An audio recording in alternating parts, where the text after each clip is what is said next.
Good evening po. Alam ko po na marami pong balita at masamang publicity laban sa akin. Hindi ko po itinatanggi na ako po ay nagtrabaho sa Japan.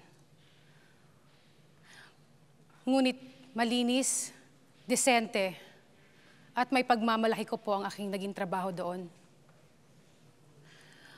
Ang gusto ko lang pong malaman is if you would give me a fair chance at itutuloy ko po ang labang ito.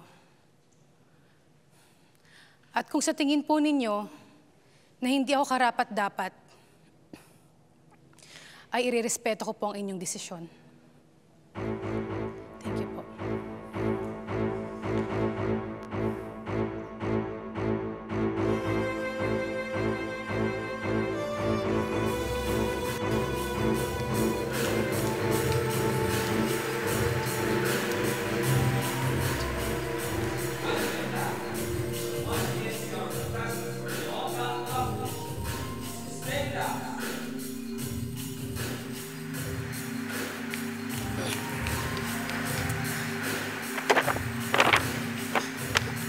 Excuse me, miss, may nakita kang sapatos dito sa loob? Excuse me, Anna, may nakita kang shoes dito sa loob?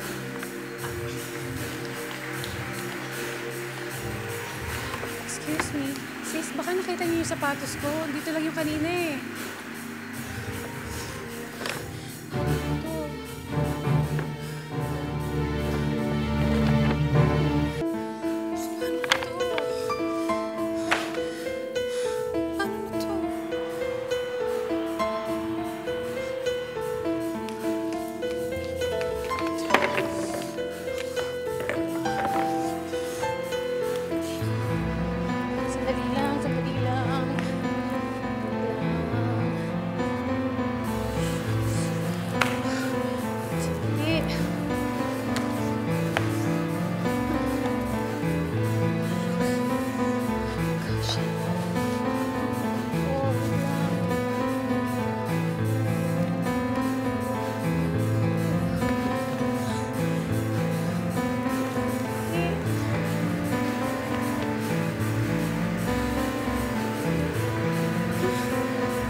Number 32, Daisy Reyes.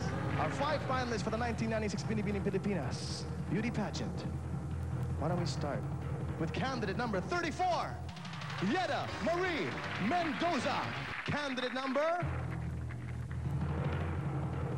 24, Eileen Damiles. Maria Sobitskaya Bakut. Candidate number 16, candidate number 36, Sonia Santiago. And the 5th finalist, candidate number 32, Daisy Reyes.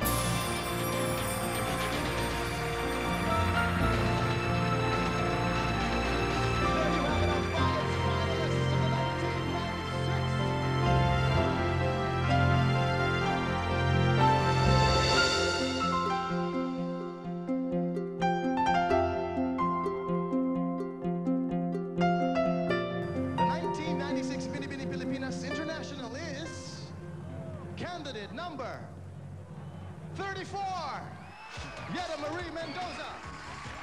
Binibining Pilipinas Universe. Candidate number 24, Eileen Damiles. And 1996 Binibining Pilipinas World is candidate number 32, Daisy Reyes. Nag-uumapaw sa saya si Daisy nang siya ang tanghaling Binibining Pilipinas World dahil sa kanyang tibay ng loob. Naiahon niya ang kanyang sarili sa gitna ng mga kontrobersya. Pero simula pa lang ito ng kanyang tagumpay dahil maraming mga biyaya pa ang nakatakda niyang Pero tanggapin. alam mo, can you imagine kung walang nagnakaw nung sapatos kong yon, kung wala nagka-intensyon nun, di hindi sana ako naging maingat dun sa paggamit ko nung sapatos. Kasi kung hindi, alam mo, sa sobrang luwag niya nung sapatos na yun, tatalsik mag-isa yun. Diba? Kaya blessing in disguise. Oo, blessing. Pero kanino ba yun? Malay ko na.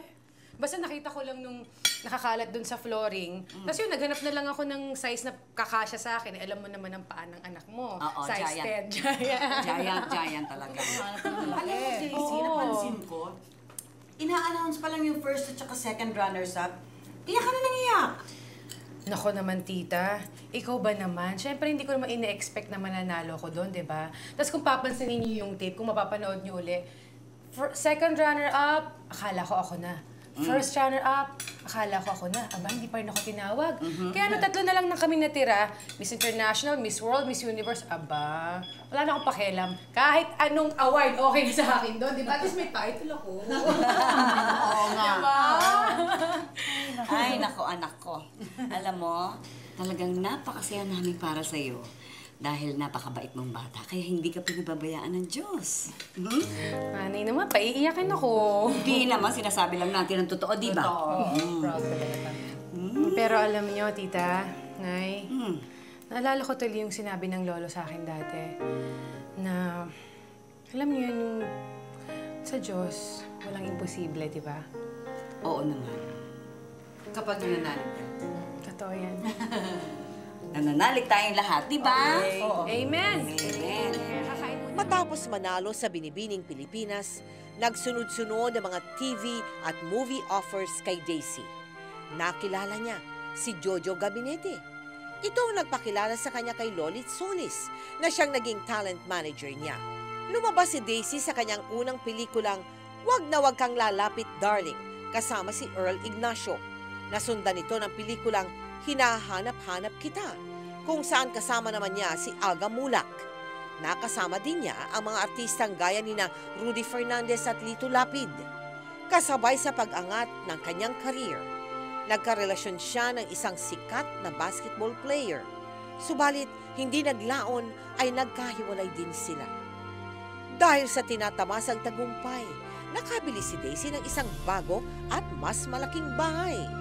At hindi nagtagal, nakilala ni Daisy si Chris, ang lalaking magpapatibok ng kanyang puso.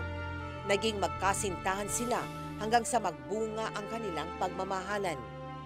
Taong 2002, nang buksan ni Daisy ang negosyo niyang Mr. Wash na pinatakbo ni Shoni.